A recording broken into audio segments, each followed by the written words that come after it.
to, wow, episode 25. We're at a quarter's worth of lessons here. Lesson 25 of Doodling with Purpose, your step-by-step, week-by-week guide to learning to write and draw ancient Egyptian Middle Kingdom hieroglyphics.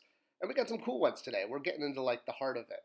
So first we've got some Egyptian got milk hieroglyphics because the Egyptians were actually pretty big on drinking milk. In fact, so much so that one of their hieroglyphics is a milk container because cows and does a body good. And anyway, I'm not going to rip off any more 80s advertisement campaigns.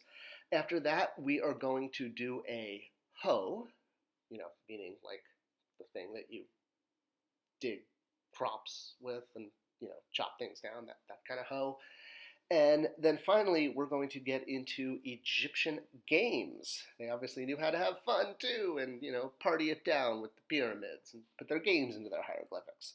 But first, of course, like we do every week, we're going to do a quick review time and look at the 3 hieroglyphics we learned last week, because we should be doing this week by week and not getting ahead of ourselves, because it's tough. All right. So last week we did the Ma, which is a sickle. Now you can also, Ma is also a statue base, and sometimes both Ma's are drawn together with the sickle and then the statue base kind of inside of it like that. So it's sort of a twofer. And then we did the rope or lasso. Finish it off like that with the loops. All right, speaking of loops, here we go with our first one for today is the milk jug. So you see the handle up there, that was that loop, and then the jug down there. Yeah, see, it's a milk jug. It says right here, see, if the internet says it, it has to be true. So we're going to do basically, you're kind of drawing this, an ancient jug with a piece of rope up the top for carrying it. I know this rope is wrapped around it. I couldn't really find a picture of an ancient jug with the rope in the right place, but I found a modern jug with the rope in the right place. So, just think of it kind of like this, except less made of glass and more made of clay, perhaps. Yeah, sure, why not? But that top thing that you're drawing is the rope, the handle, which is basically like that. And this is going to be the me sound, me.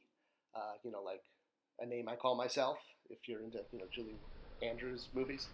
All right, so first an upside down teardrop, then a circle, and then 3 lines. 1, 2, and 3. And that's your milk jug with handle. Upside down teardrop, coming around. A circle for the jug, and then 3 lines. 1, a 2, a 3. Ooh, I kind of drew that one bad. Let's try it again. Upside down teardrop, and then a circle for the jug, and then 1, 2, 3. There we go. That one's better. All right. Time to play some Egyptian games. And yeah, they were big into their games. They apparently even let their animals play their games because, why not? Everyone's got to, let animals play and have fun too, right? We have dog toys.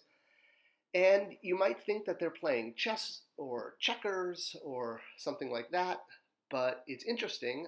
It is definitely, it looks a lot like a chessboard, right? Which is actually my favorite game. I love chess. But it's not a chessboard. This is an ancient Egyptian game called Senet, S-E-N-E-T, if you were going to spell it in modern, letters, if you will. Remember, hieroglyphics don't have vowels. But yeah, this is basically what it looks like. It looks a lot like kind of a, maybe like 20% of a chessboard, I guess, but it does have, those, every other square kind of design that you see in checkers and chess. And it is the name Mun. Not the name, the sound. Mun. I think of it like chess men. I know it's not chess, but that's how I kind of think of it in my wacky brain. Mun, like chess men. Anyway, even though it's not a chessboard. It's pretty easy to draw. It's going to be a rectangle, and then you're going to draw 3 sets of 3 lines, like fringe, then cut it in half, and cut it in thirds. And now you're going to actually color in every other box, down, up, and down. And you will see it with more than 3 sets of boxes. Sometimes they draw it longer, and there's like 6 or even 9. But this is the basic shape. Oops, kind of messed up there. All right, rectangle. 3 sets of fringe of 3 little lines each. And then we're going to cut it in half and cut it into thirds between the fringe. and then color in our every other square to create that checkers, chess, Senate game look. Not like Senate, like the Congress Senate. Senate spelled S-E-N-E-T. You can check it out on Amazon. They sell it. It's cool. You can get like a modern version of this game. But they have found it, buried with pharaohs. King Tut had a game with him. He was buried with his favorite Senate game. All right, again, dividing it in half, and then into thirds between the fringe, and then adding the detail by coloring in the squares to give it that checkerboard look. And there you go. And that is the game board, the sound M, M-N. All right. Next up, we have a very important glyph, which is the sound Myrrh, M-R.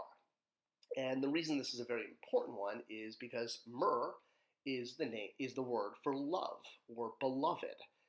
This is the word spelled out. So you'll see it's Myrrh at the top, followed by an R, and then the chick for W, which is plural. So Myrrh, M-R or M-E-R, and it looks like a bunch of sticks maybe, or kind of almost like the letter A on its side. What you're actually drawing is a hoe, not that kind of hoe, this kind of hoe. You are drawing a tool, and this is what they look like. This is an ancient Egyptian hoe for cutting down reeds and crops, etc. This is a drawing, just a little bit different version, but same concept.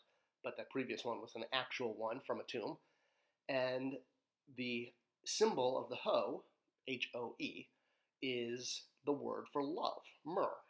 It also makes the sound myrrh, but you most often see it in the word myrrh for love or beloved, because people were always saying, beloved of Ra, beloved of Ammon, praising the different Egyptian deities with love. Pretty easy to draw, straight line. Now we're going to do a curved line down and one more connecting. Actually, we should have had it coming out the top like that. There you go. And down. I'll draw it again. See, there's the line. Oops. Straight, down, and down. All right, we'll do it one more time. Straight, curve down, and then connect. And that is Myrrh, the hoe, the garden hoe. All right, so that's 3 more glyphs down. And you'll probably start seeing hieroglyphics in all sorts of places in life now. It's like the more you learn it, the more you start to see it. And yes, sincere apologies to Miss Julia Roberts. I was not trying to, imply she's a prostitute. She just played one once in a movie. And, it's one of my wife's favorite movies. So, hey, why not? And my apologies to Minecraft players, too. I wasn't, trying to knock them with their version of a hoe either, even though it actually kind of does look like the Egyptian one, just, not as boxy or 8-bitty, I guess. All right, that was 3 new glyphs. Practice them. Practice your old ones. Keep going through them. And we're still in the middle of the M's. We've got more M's for next week. If you like this, subscribe and give me a thumbs up. Leave any comments below, and I'll see you next week.